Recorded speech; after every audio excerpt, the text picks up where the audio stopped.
As you might have noticed in the last video, the exhaust pressure has an important effect on the shape of the exhaust.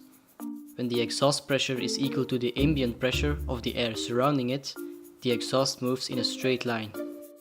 When the pressure of the exhaust is greater than the ambient pressure, under-expansion takes place. The nozzle didn't expand the gas enough. This makes the propulsion system slightly less efficient, but otherwise causes little harm. Extra exhaust pressure does actually increase thrust, but velocity could have been harnessed from that pressure. That velocity would have resulted in even more thrust than the extra pressure does. This is why it's inefficient. When the pressure of the exhaust is lower than the ambient pressure, over-expansion takes place. Here the nozzle expands the gas too much. Unlike under-expansion, over-expansion is actually dangerous. Flow separation can take place in the nozzle. The flow can now start to oscillate. This oscillation makes the flow uncontrollable and random, and can lead to the destruction of the engine in extreme circumstances. The ambient pressure of air changes drastically over the rocket's trajectory.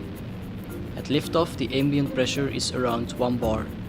In space, it's almost 0. Let's say a nozzle's exhaust pressure is 1 bar. The nozzle will experience under-expansion for most of its trajectory and lose a significant amount of delta V because of it. So, if you design a rocket, what do you set the exhaust pressure of the nozzle to? Decreasing the exhaust pressure means that the average efficiency of the engine over its trajectory increases. So you'd want it to be as low as possible without making it dangerous. The exhaust pressure can be set to 0.9 bar, for instance. It really varies from engine to engine. Some engines handle overexpansion better than others. Now is a good time to go back to the idea of using 2 stages. The nozzle functions ideally slightly under the ambient sea level pressure, or about 0.9 bar, because then the exhaust pressure and ambient pressure are equal.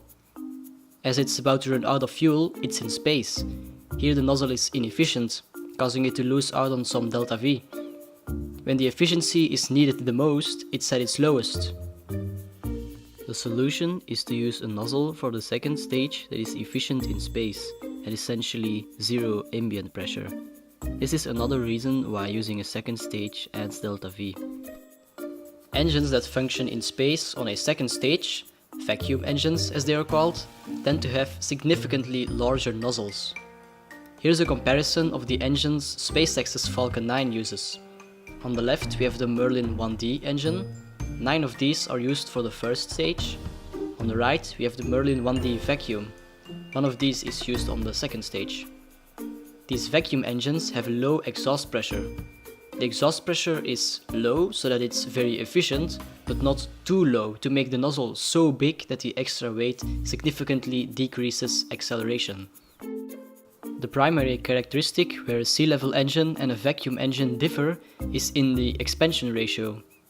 This is the ratio of the area at the exhaust divided by the area at the throat. So the green area divided by the red area. In general, a higher expansion ratio means a lower exhaust pressure. The Merlin 1D engine has an expansion ratio of 16, while the Merlin 1D vacuum engine has an expansion ratio of 165.